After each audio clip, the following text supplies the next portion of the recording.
لیلۃ القدر اپنے دامن میں اتنی رحمتیں رکھتی ہیں کہ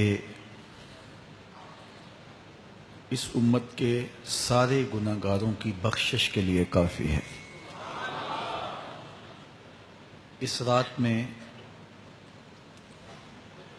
روح الامی اترتے ہیں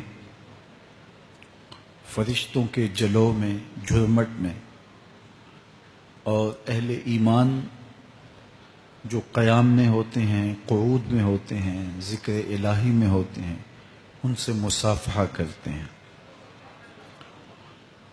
یہ رات کون سی ہے؟ ترکی خیمے میں چٹائی ایک سمت کر کے سر انور حضور نے باہر نکالا اور فرمایا کہ لیلۃ القدر کو آخری عشرے میں تلاش کرو۔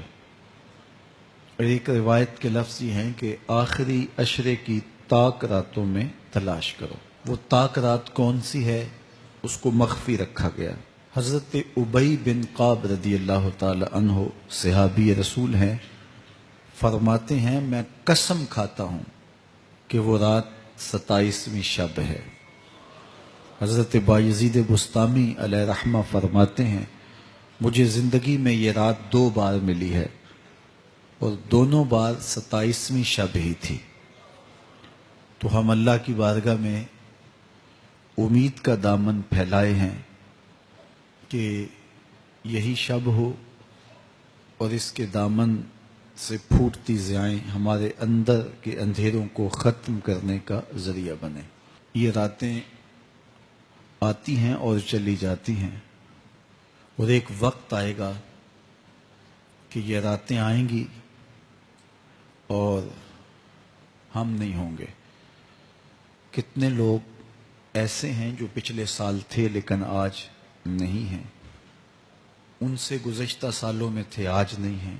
تو یہ جو میسر راتیں ہیں ان کے دامن سے پھوٹتی ضیائیں ہمیں اپنے اندر سمو لینی چاہیے کہ ہم دنیا پہ نہ بھی ہوں گے تو یہاں سے جو ہم نے نور لیا ہوگا وہ قبر میں بھی چراغاں کرے۔ باطن کی روشنی، اندر کے اجالے اور روح کا چراغاں اس رات کے دامن سے لیا جا سکتا ہے۔ حضور علیہ السلام رمضان المبارک کے آخری عشرے میں کثرت کے ساتھ عبادت کرتے تھے۔ حضرت سیدہ عائشہ رضی اللہ تعالی عنہا فرماتی ہیں کہ حضور کمر بستہ ہو جاتے اور اپنا تہ بند کس کے باندھ لیتے، خود بھی جاگتے اور اہل خانہ کو بھی بیدار رکھتے۔ یہ ایک رات 1000 مہینے کی عبادتوں سے افضل، بہتر اور بھاری ہے۔ تو اس امت کو جب اتنا نوازا گیا ہے کہ ایک ایک رات اتنی برکتوں کی حامل عطا ہوئی ہے، تو پھر ہمیں بہت زیادہ کوشش کر کے برکتیں سمیٹ لینی چاہیے تاکہ جب ہم اس دنیا سے جائیں تو ہمارے پاس ایک بہت بڑا روشنیوں کا ذخیرہ ہو جو ہماری قبر میں بھی چراغاں کرے، حشر میں بھی روشنی دے، اور ہمیں کہیں بھی اندھیروں کا سامنا نہ کرنا پڑے، چونکہ روشنیاں تو ہم نے یہاں سے لے کے جانی ہیں۔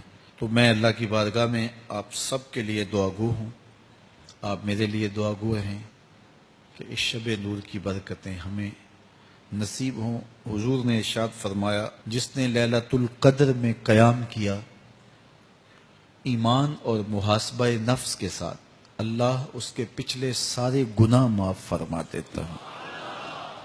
ام المومنین سیدہ عائشہ رضی اللہ تعالی عنہ فرماتی ہیں کہ میں نے عرض کی اے اللہ کے محبوب صلی اللہ علیہ وسلم، اگر میں لیلۃ القدر کو پا لوں تو مجھے پھر کیا دعا مانگنا چاہیے؟ تو حضور نے ارشاد فرمایا اگر تم لیلۃ القدر پا لو تو یہ دعا مانگو، اللہم انک عفو تحب العفو فاعف عنی، اے اللہ تو معاف کرنے والا ہے، معاف کرنے کو پسند کرتا ہے، میرے معاملات سے درگزر فرما۔